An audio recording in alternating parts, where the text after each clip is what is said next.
ओम श्री परमात्मने नमः। ओम श्री गुरुवे नमः। अथ त्रयोदशो अध्यायः, श्लोक नंबर 28। इस श्लोक में भगवान नष्ट होने वाले संपूर्ण प्राणियों में जो एक केवल अविनाशी परमात्मा को ही देखता है उसका फल बताते हैं। ये श्लोक है, समम पश्यन् हि सर्वत्र। पश्यन्, य के बाद न का उच्चारण और ह का जो ई की मात्रा है न के बाद आएगा पश्यन् ही।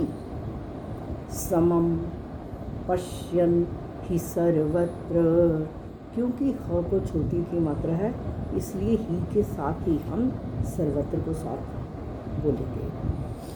समम पश्यन् हि सर्वत्र समवस्थितमीश्वरम्। समवस्थितमीश्वरम्, ये शब्द है समवस्थितम, सम रूप से स्थित प्लस ईश्वरम, और ईश्वर परमात्मा को होता है। समवस्थितमीश्वरम् न हीनस्त्यात्मनात्मानम्। इसको पढ़ने के लिए हीनस आधे स पे कोमा, त्यात फिर त पे कोमा, मनात फिर आधे त पे कोमा, मानम। पहले हम इसको जोड़ के पढ़ेंगे। न हीनस त्यात मनात मानम, न हीनस्त्यात्मनात्मानम। फिर इकट्ठा बोलेंगे, न हीनस्त्यात्मनात्मानम ततो याति पराम गतिम। ये शब्द है हीनस्त्यात्मनात्मानम। हीनस्ति, न हीनस्ति, और उसके बाद अगला वर्ड है य को आ की मात्रा है। हम इसको जब तोड़ के बोलेंगे आत्मानम, और लास्ट बीच में हमारा वर्ड है आत्मना। य के बाद आ की मात्रा है और उसके बाद त म और न को आ की मात्रा। आत्मना, आत्मना का मतलब अपने आप से। आत्मानम, अपनी। हिनस्ति, हिंसा या पतन। ये शब्द कहा है न हीनस्त्यात्मनात्मानम। न हीनस्ति प्लस आत्मना प्लस आत्मानम।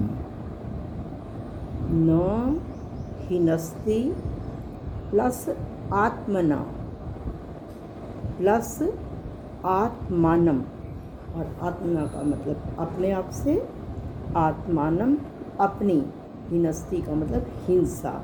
न हीनस्ति, हिंसा नहीं करता, अपना पतन नहीं करता। ये श्लोक है, एक बार फिर बोलती हूँ। समम पश्यन् हि सर्वत्र समवस्थितमीश्वरं न हीनस्त्यात्मनात्मानं ततो याति परां गतिं। पश्यन् के साथ ही शब्द आया हुआ है, ही, क्योंकि अगला शब्द है सर्वत्र। समवस्थितम, सर्वत्र सब जगह, समवस्थितम सम रूप से स्थित, ईश्वरः ईश्वरम, ईश्वर को, समम पश्यन्, समम पहला वर्ड है समम और उसके बाद है पश्यन्, सम रूप से देखने वाला मनुष्य।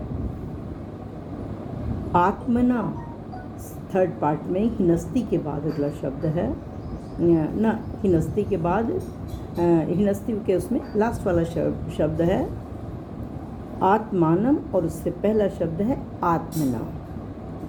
तो यहाँ पर कहा है आत्मना अपने आप से, आत्मानम अपनी, न हीनस्ति हिंसा नहीं करता। इसमें कहा है ही सर्वत्र समवस्थितम, क्योंकि सर्वत्र सब जगह समवस्थितम सम रूप से स्थित, ईश्वरम समम पश्यन्, ईश्वर को समरूप से देखने वाला मनुष्य, ईश्वर को समरूप से देखने वाला मनुष्य का मतलब है कि सभी प्राणियों में वो उस ईश्वर की सत्ता को देखता है। देखने वाला मनुष्य आत्मना, थर्ड पार्ट में है हिनस्ति के बाद, आत्मना और आगे है आत्मानम। आत्मना अपने आप से, आत्मानम अपनी, न हिनस्ति हिंसा नहीं करता, और ततो याति पराम गतिम, ततः इसलिए पराम गतिम याति, वह परम गति को प्राप्त हो जाता है। क्योंकि सब जगह समरूप से स्थित ईश्वर को समरूप से देखने वाला मनुष्य अपने आप से अपनी हिंसा नहीं करता, और इसीलिए वह परम गति को प्राप्त हो जाता है। जो मनुष्य स्थावर जंगम, स्थावर के बीच में एक जगह स्थित रहने वाले के वृक्ष, लताएं, और जंगम के बीच में जलचर, नभचर, थलचर, जल में रहने वाले, जल में चलने वाले, पृथ्वी पर रहने वाले, थलचर, और नभचर आकाश में उड़ने वाले। ये कहा है कि जो मनुष्य स्थावर जंगम जड़ चेतन प्राणियों में या ऊंच नीच योनियों में, ऊंची चाहे कोई देवता की है, चाहे कोई मनुष्य की है, और नीच योनियों में कीट पतंगा, कुछ भी ऊंच नीच योनियों में या तीनों लोकों में केवल समान रूप से स्थित परमात्मा को ही देखता है, वह परमात्मा स्वरूप ही हो जाता है।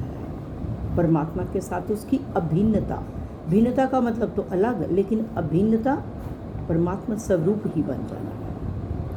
वह अपनी अभिन्नता अनुभव करता है, इसलिए वह अपने द्वारा अपनी हत्या नहीं करता, अर्थात अपना पतन नहीं करता, अर्थात जन्म मरण के चक्कर में नहीं पड़ता।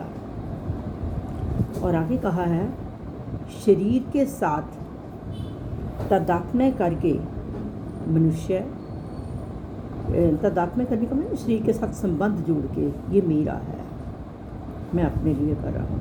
शरीर के साथ तादात्म्य करके शरीर के साथ बढ़ने से मनुष्य अपना बढ़ना मान लेता है, शरीर के घटने से मनुष्य अपना घटना मान लेता है, और शरीर के रोगी होने से मनुष्य अपने आप को रोगी कहने लगता है, मतलब कि अपना रोग बना आ गया। और शरीर के निरोगी होने से अपने आप को निरोगी मान लेता है।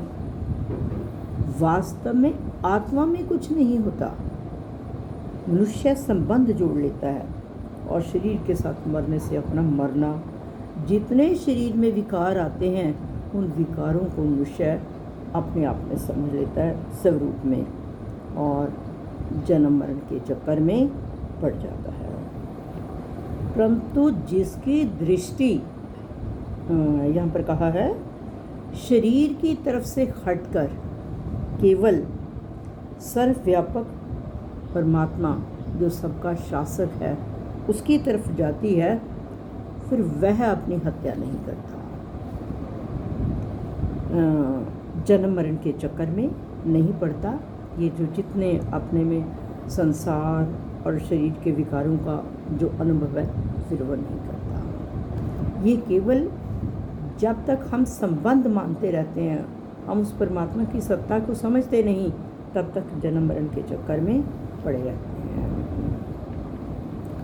वास्तव में शरीर के साथ ये जो संबंध बनाना ही अपनी हत्या करना है, अपना पतन करना है, और अपने आप को जन्म मरण के चक्कर में ले जाना है। जब मनुष्य संबंध मानता है तो जितनी शरीर में क्रियाएं हो रही होती हैं वो सारी उसे अपने में नज़र आती हैं। मैं खाता हूँ, मैं सोता हूँ, मैं उठता हूँ, वास्तव में सारी इंद्रियां अपना अपना कार्य कर रही हैं। आँख देख रही है, कान सुन रहे हैं, नाक से सूंघने का काम हो रहा है, जीभ रसना का काम कर रही है, और त्वचा का स्पर्श है। ये क्रियाएं जब हम संबंध बनाते हैं तब हमें लगता है कि मेरे में हो रही हैं, वास्तव में ये क्रियाएं जो है वो प्रकृति में हो रही हैं और प्रकृति परमात्मा की है। और यहाँ पर ये कहा गया है कि जो व्यक्ति सब में एक रूप से समान रीति से स्थित उस परमात्मा को ही देखता है, उसको प्राप्त करना कोई कठिन नहीं है, उसको प्राप्त करना बहुत आसान है। हम जब मर्जी उसको प्राप्त कर लें, जब मर्जी उसको अनुभव कर लें, यदि हम सब प्राणियों में उसकी सत्ता को देखें। ये जो संसार में हमें है पना दिखता है, ये संसार का नहीं है। संसार तो एक क्षण भी रहने वाला नहीं है और परमात्मा में कोई चेंज नहीं है, स्वरूप में कोई परिवर्तन नहीं होता। ये संसार केवल परिवर्तन का पुंज है। जैसे एक पंखा घूमता है, हमें लगता है एक चक्कर, ये वास्तव में पंखा जो जब तेज़ी से घूमता है तो एक चक्कर हमें दिखता है, वहाँ पर एक चक्कर नहीं है। वहाँ तो ये पंखे की जो ताड़ी है, गोल चक्कर है, जो एक चक्र रूप से घूमती है। ऐसे ही ये जो संसार है, नहीं होते हुए भी है रूप से जो दिखता है, वास्तव में ये परमात्मा तत्व ही है। जो है रूप से विद्यमान है वो परमात्मा तत्व है। और ये संसार तो पहले भी नहीं था, बाद में भी नहीं रहेगा और अब भी नहीं है। क्योंकि जिस व्यक्ति को हम देखते हैं उसको अगर आप 4 दिन बाद देखोगे, हम एक क्षण के बाद देखते हुए तो उसके परिवर्तन का पता नहीं चलता। 4 दिन बाद देखोगे तो परिवर्तन पता चलता है। बचपन, जवानी, बुढ़ापा, मृत्यु, तो ये तो परिवर्तन का पुंज है। ये पहले भी नहीं था, बाद में भी नहीं रहेगा, अब भी लगातार इसमें परिवर्तन होता जा रहा है। और परमात्मा पहले भी था, अब भी है और बाद में भी रहेगा। परमात्मा सदा रहने वाला है। हमारा अगर मोह नहीं होगा, ये मोह ही दुखी करता है, तो फिर हमें संसार नहीं दिखेगा, परमात्मा ही दिखेगा, वो परमात्मा तत्व ही दिखेगा। वासुदेवः सर्वम्। इस हमने अपने मोह को ख़त्म करना है। और यहाँ पर कहा है कि वास्तव में जो सत्ता है वो परमात्मा की ही है। इसीलिए इस श्लोक में कहा गया है कि जो सब जगह समरूप से स्थित ईश्वर को देखने वाला मनुष्य अपने आप से अपनी हिंसा नहीं करता और इसीलिए वह परम गति को प्राप्त हो जाता है। इसका एक एग्ज़ाम्पल है कि हम दर्पण के आगे खड़े होते हैं तो हमें दर्पण में मुख नहीं है, हम सामने खड़े हैं तो वो प्रतिबिंब है। दर्पण में मुख ना होने पर भी हमें मुख दिखता है और स्वप्न में हाथी ना होने पर भी हमें स्वप्न दिखता है, हाथी दिखता है। इस तरह से अगर संसार की ऐसे ही कहा है कि ये संसार नहीं होने पर भी हमें संसार दिखता है। तो अगर संसार की तरफ दृष्टि ना रहे तो केवल दृष्टि हमारी परमात्मा की सत्ता पर ही जाएगी। जैसे एक व्यक्ति वृंदावन में बैठा है या कहीं भी बैठा है तो वह उसको वृंदावन याद नहीं करना पड़ता। हर समय उसको सोते समय, भोजन करते समय उसको ये लगता है मैं वृंदावन में। उसको दोबारा याद नहीं इसके लिए करना पड़ता, उसे याद ही रहता है। ऐसे ही कहा है कि हर बात में उसको किसी प्रकार का संदेह नहीं होता, उसके दिमाग में यही रहता है हाँ मैं वृंदावन हूँ। ऐसे ही अभी भले ही हमें परमात्मा ना दिखे पर साधक ऐसा दृढ़ता से मान ले कि है रूप से तो परमात्मा तत्व ही है, कि सत्ता तो परमात्मा की ही है और बाद में उसे धीरे धीरे अपने आप भी वो अनुभव हो जाएगा। जो मिथ्या वस्तु है वो टिक नहीं सकती और जो सत्य वस्तु है वो छिप नहीं सकती। मिथ्या ये संसार है और सत्य ये परमात्मा है। तो हमने इस संसार में रहते हुए यदि हम सब में उस परमात्मा तत्व को ही अनुभव करेंगे, फिर हम अपने आप से अपनी हिंसा नहीं कर सकते, हम जन्म मरण के चक्कर में नहीं पड़ सकते। हमें इस संसार में रहते हुए सत्ता परमात्मा की देखनी है, संसार की नहीं देखनी है। तो हमारे आज के श्लोक में यही है कि जो सब जगह समरूप से स्थित, समरूप से ईश्वर को देखने वाला मनुष्य अपने आप से अपनी हिंसा नहीं करता, अर्थात अपना पतन नहीं करता, अपने आप को जन्म मरण के चक्कर में नहीं डालता और वह परम गति को प्राप्त हो जाता है। उसे नैष्ठिक शांति मिल जाती है, उसे मोक्ष मिल जाता है, वह परमात्मा स्वरूप ही परमात्मा को ही प्राप्त हो जाता है। श्री कृष्ण अर्पणम अस्तु।